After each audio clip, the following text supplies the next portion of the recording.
Feitiçaria e santidade, disse Ambrose. Essas são as únicas realidades.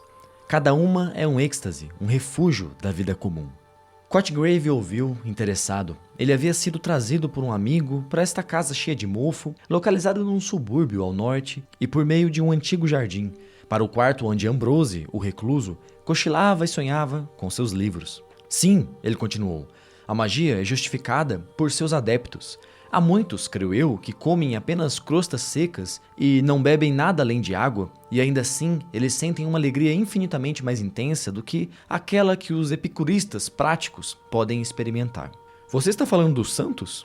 Sim, e dos pecadores também. Acho que você está caindo no erro muito comum de confinar o mundo espiritual ao supremamente bom. Mas os supremamente maus necessariamente têm sua parte nisso também. O homem meramente carnal, sensual, não tem maior chance de se tornar um grande pecador do que um grande santo. A maioria de nós é apenas uma criatura indiferente e confusa. Nós percorremos o mundo sem perceber o significado e o sentido oculto das coisas e, consequentemente, nossa maldade e nossa bondade são semelhantes em uma segunda categoria, sem importância. Você acha então que os grandes pecadores são ascetas assim como os grandes santos? Os grandes de qualquer tipo abandonam as cópias imperfeitas e vão para os originais perfeitos. Não tenho dúvida de que muitos dos mais elevados dentre os santos nunca fizeram uma boa ação, usando as palavras em seu sentido comum. E, por outro lado, deve ter havido aqueles que mergulharam nas profundezas do pecado e que, durante todas as suas vidas, nunca fizeram uma má ação. Ele saiu da sala por um momento, e Cotgrave, em grande deleite, virou-se para o amigo e agradeceu-lhe a apresentação. Ele é grandioso, disse. Eu nunca vi um tipo de lunático assim antes. Ambrose voltou com mais uísque e serviu os dois homens de maneira generosa. Ele denegriu a seita abstêmia com ferocidade, enquanto pegou a água e serviu-se de um copo. Estava prestes a retomar o seu monólogo, quando Cotgrave o interrompeu. Não suporto isso, você sabe, ele disse. Seus paradoxos são monstruosos demais. Um homem pode ser um grande pecador e ainda assim nunca fazer nada de pecaminoso. Vamos lá. Você está completamente errado, disse Ambrose. Eu nunca digo paradoxos. Eu gostaria de poder fazê-los. Eu apenas disse que um homem pode ter um gosto requintado para Romanée Conti e, no entanto, nunca ter sentido o cheiro de uma cerveja. Isso é tudo, e é mais como um truísmo do que um paradoxo, não é mesmo? Sua surpresa com a minha observação se deve ao fato de você não ter entendido o que é o pecado. Ah, sim, há uma espécie de conexão entre pecado, com a letra maiúscula, e as ações que são comumente chamadas de pecaminosas, como o assassinato, roubo, adultério e assim por diante. Mais ou menos a mesma conexão que existe entre o ABC e a boa literatura. Mas acredito que o equívoco, que é tudo menos universal, surge em grande medida de nossa maneira de abordar o assunto de um ponto de vista social. Pensamos que um homem que faz mal a nós e a seus vizinhos deva ser muito mal. Ele é do ponto de vista social. Mas você não percebe que o mal, em sua essência, é uma coisa solitária, uma paixão única e individual da alma? Na verdade, o assassino comum, enquanto assassino, não é de forma alguma um pecador no verdadeiro sentido da palavra. Ele é simplesmente uma fera selvagem que temos de nos livrar para salvar os nossos próprios pescoços de sua faca. Eu o classificaria mais entre tigres do que entre pecadores. Parece-me um pouco estranho. Eu creio que não. O assassino não mata por suas qualidades positivas, mas por suas qualidades negativas. Ele não possui algo que os não assassinos possuem.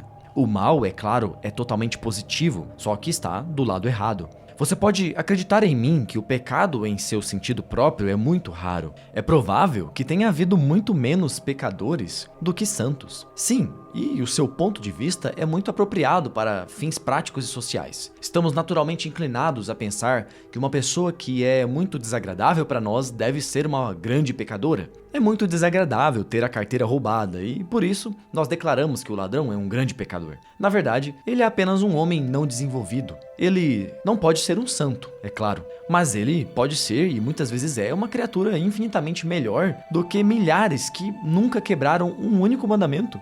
Ele é um grande incômodo para nós, eu admito, e faremos muito bem em colocá-lo na prisão se o pegarmos. Mas entre a sua ação problemática e antissocial e o mal, a conexão é muito fraca. Estava ficando tarde. O homem que trouxera Cotgrave provavelmente já ouvira tudo aquilo antes, já que observava com um sorriso brando e judicioso. Mas Cotgrave começou a pensar que seu lunático estava se tornando um sábio. Você sabe, ele disse, que estou muito interessado em você? Você acredita então que não entendemos a verdadeira natureza do mal? Não, acho que não entendemos. Nós o superestimamos e subestimamos ao mesmo tempo. Prestamos atenção às inúmeras infrações de nossos estatutos sociais, os regulamentos muito necessários e muito apropriados para o homem poder viver em companhia. E nos assustamos com a prevalecência do pecado e do mal. Mas isso é realmente absurdo. Considere o roubo, por exemplo. Você sente algum horror ao pensar em Robin Hood? Nos saqueadores escoceses do século XVII? Nos bandoleiros? Nos donos de companhias de nossos dias? Então, por outro lado, subestimamos o mal. Atribuímos tamanha importância ao pecado de intrometer-se com nossos bolsos e com nossas esposas, que esquecemos completamente o horror do pecado real. E o que é pecado? Disse Cotgrave. Eu creio que devo responder a sua pergunta com outra. Como você realmente se sentiria se o seu gato e o seu cachorro começassem a conversar com você e a argumentar com você com sons humanos? Você ficaria atordoado de pavor. Eu estou certo disso. E se as rosas em seu jardim cantassem uma música estranha? Você enlouqueceria. E suponha que as pedras na estrada começassem a inchar e crescer diante de seus olhos. E que a pedra que você observou durante a noite estivesse desabrochando em flores de pedra pela manhã. Bem, esses exemplos podem dar-lhe alguma noção do que o pecado realmente é. Olhem aqui, disse o terceiro homem, até então quieto. Vocês dois parecem estar bastante empolgados, mas eu estou indo para casa. Perdi o meu bonde e vou ter que andar. Ambrose e Cotgrave pareciam mergulhar ainda mais fundo na conversa quando o outro saiu para a madrugada nebulosa e a luz pálida das lâmpadas. Você me surpreende, disse Cotgrave. Eu nunca tinha pensado nisso. Se isso é verdade, é preciso virar tudo de cabeça para baixo. Então, a essência do pecado é realmente tempestade no céu, me parece, disse Ambrose. Parece-me que é simplesmente uma tentativa de penetrar em outra esfera superior de maneira proibida. Você pode entender por que é tão raro. Há poucos, de fato, que desejam penetrar em outras esferas, mais ou menos elevadas, por maneiras permitidas ou proibidas. Os homens, de maneira geral, estão amplamente contentes com a vida conforme a encontram. Portanto, há poucos santos, e os pecadores, no sentido apropriado, estão ainda em menor quantidade. E os homens de gênio, que às vezes participam de ambas as naturezas, são igualmente raros. Sim, no todo, talvez seja mais difícil ser um grande pecador do que um grande santo. Há algo profundamente antinatural no pecado? É isso que você quer dizer? Exatamente. Santidade requer um esforço tão grande ou quase tão grande. Mas a santidade trabalha em linhas que uma vez eram naturais. Isso é um esforço para recuperar o êxtase que havia antes da queda. No entanto, o pecado é um esforço para obter o êxtase e o conhecimento que pertencem apenas aos anjos, e ao fazer esse esforço, o homem se torna um demônio. Eu lhe disse que o mero assassino não é, portanto, um pecador. Isso é verdade, mas o pecador às vezes é um assassino. Gales de Reis é um exemplo. Então, você pode entender que, embora o bem e o mal não sejam naturais para o homem de hoje, para o homem social, o ser civilizado, o mal não é natural em um sentido muito mais profundo do que o bem. O santo se esforça para recuperar um dom que perdeu. O pecador tenta obter algo que nunca foi dele. Em resumo, ele repete a queda. Mas você é católico? Disse Cotgrave. Sim, eu sou um membro da perseguida igreja anglicana. Então, o que você me diz sobre aqueles textos que parecem considerar como pecado aquilo que você estabeleceria como um mero descuido trivial? Sim, mas em algum lugar a palavra feiticeiros foi incluída na mesma frase, não é? Acho que isso nos dá a chave. Considere, você pode imaginar por um momento que uma declaração falsa que salva a vida de um homem inocente é um pecado? Não. Muito bem. Então, não é o simples mentiroso que é excluído por essas palavras. São, acima de tudo, os feiticeiros que usam a vida material, que usam as falhas inerentes à vida material como instrumentos para obter seus fins infinitamente perversos. E deixe-me dizer-lhe isto: nossos sentidos superiores são tão embotados, estamos tão encharcados de materialismo, que provavelmente não reconheceríamos a verdadeira maldade se a encontrássemos. Mas não deveríamos experimentar um certo horror? Um terror como o que você sugeriu que experimentaríamos se uma roseira cantasse, na mera presença de um homem perverso? Deveríamos, se fôssemos naturais. As crianças e algumas mulheres sentem esse horror de que você fala. Até mesmo os animais o experimentam. Mas, com a maioria de nós, a convenção, civilização e educação cegaram, ensurdeceram e obscureceram a razão natural. Suspeito que os hierarcas de Tophet passem despercebidos, ou talvez, em certos casos, como homens bons, mas errados. A maldade é sempre inconsciente? Sempre. Deve ser assim. Nesse aspecto, como em tantos outros, é comparável à santidade e ao gênio. É uma espécie de arrebatamento ou êxtase da alma, um esforço transcendente para superar os limites comuns. Assim, ultrapassando estes, supera também a compreensão, a faculdade que atende a tudo que a precede. Então, um homem pode ser infinita e horrivelmente perverso e nunca suspeitar disso. Mas, como eu disse, o mal em seu verdadeiro sentido é raro, e acho que está ficando mais raro. Estou tentando entender tudo isso, disse Cotgrave. Pelo que você disse, deduzo que o verdadeiro mal difere genericamente do que costumamos chamar de mal, não é? Bem assim, há sem dúvida uma analogia entre os dois, uma semelhança como a que nos permite usar legitimamente termos como sopé da montanha e perna da mesa. E às vezes, é claro, os dois falam, por assim dizer, a mesma língua. O mineiro bruto ou besta, o indisciplinado e pouco desenvolvido homem-tigre, aquecido por uma dose ou duas acima de sua medida habitual, chega em casa e bate em sua esposa irritante e imprudente até a morte. Ele é um assassino. E Gales de Reis era um assassino. Mas você vê o abismo que separa os dois? A palavra, se assim posso falar, é acidentalmente a mesma em ambos os casos, mas o significado é totalmente diferente. Confundi-los constitui um caso flagrante de solecismo, ou melhor, é como supor que Juggernaut e os Argonautas têm algo a ver etimologicamente um com o outro.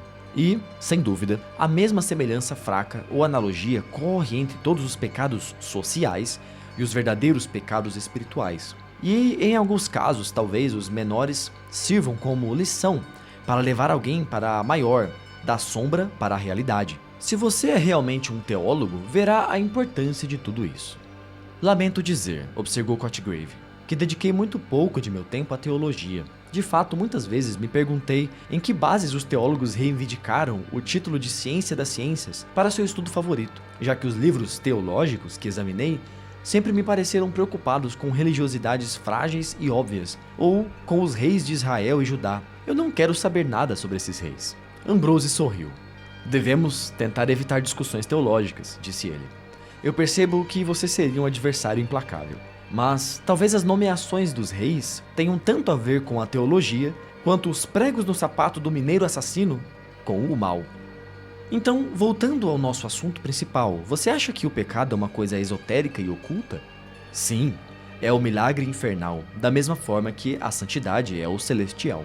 De vez em quando se eleva a tal ponto que deixamos inteiramente de suspeitar de sua existência. É como a nota dos grandes tubos do órgão, tão grave que não podemos ouvi-la. Em outros casos, pode levar ao hospício ou a problemas ainda mais estranhos. Mas você nunca deve confundi-lo com um mero crime social. Lembre-se de como o apóstolo, falando do outro lado, distingue entre ações caridosas e caridade. E como alguém pode dar todos os seus bens aos pobres e ainda assim carecer de caridade. Então, lembre-se, pode-se evitar todos os crimes e ainda ser um pecador. Sua psicologia é muito estranha para mim, disse Cotgrave, mas confesso que gosto dela. E suponho que se poderia deduzir razoavelmente de suas premissas a conclusão de que o verdadeiro pecador poderia muito possivelmente dar a impressão para um observador como sendo um personagem completamente inofensivo? Certamente, porque o verdadeiro mal não tem nada a ver com a vida social ou com leis sociais. Ou se tem, apenas incidental e acidentalmente. É uma paixão solitária da alma, ou uma paixão da alma solitária? O que você preferir? Se por acaso entendemos e apreendemos o seu significado pleno, então de fato ele nos encherá de horror e espanto. Mas essa emoção é amplamente distinta do medo e da repulsa com que vemos o criminoso comum, já que este último é, em grande parte ou inteiramente, fundado na consideração de que tememos por nossas próprias peles ou bolsas. Nós odiamos um assassino, porque sabemos que devemos odiar ser assassinados ou ter assassinado alguém que amamos. Assim, no outro lado, nós veneramos os santos, mas não gostamos deles como gostamos de nossos amigos. Você consegue se convencer de que teria gostado da companhia de São Paulo? Você acha que você e eu teríamos nos dado bem com o Sir Galahad? Então, como acontece com os santos, acontece com os pecadores. Se você conhecesse um homem muito mau e reconhecesse sua maldade, ele, sem dúvida, encheria você de horror e temor.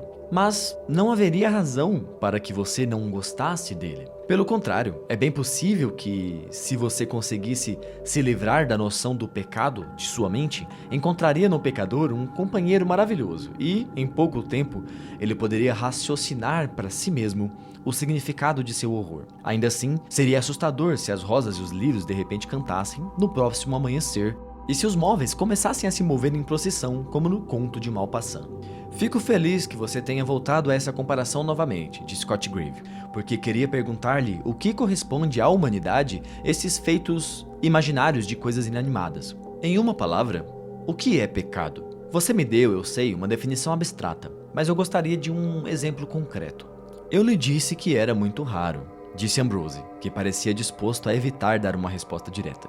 O materialismo da época, que fez tanto para suprimir a santidade, fez talvez mais para reprimir o mal. Achamos a terra tão confortável que não temos inclinação nem para subidas nem descidas. É como se o estudioso, que decidiu se especializar em Tofé, tivesse que se limitar às pesquisas puramente arqueológicas. Nenhum paleontólogo poderia mostrar um pterodátilo vivo, e diz Cotgrave. E ainda assim você, creio eu, especializou-se, e acredito que suas pesquisas chegaram aos nossos tempos modernos. Vejo que você está realmente interessado. Bem, confesso que tenho especulado um pouco e, se quiser, posso mostrar-lhe algo sobre o curioso assunto que estamos discutindo. Ambrose pegou uma vela e caminhou para um canto distante e escuro da sala. Cotgrave viu abrir uma bela escrivaninha que estava ali e, de algum recesso secreto, ele tirou um pacote e voltou para a janela onde estavam sentados. Ambrose desfez o embrulho de papel e retirou um livro verde. E este foi um recorte da introdução ou do prólogo de O Povo Branco, ou The White People, de Arthur Machen.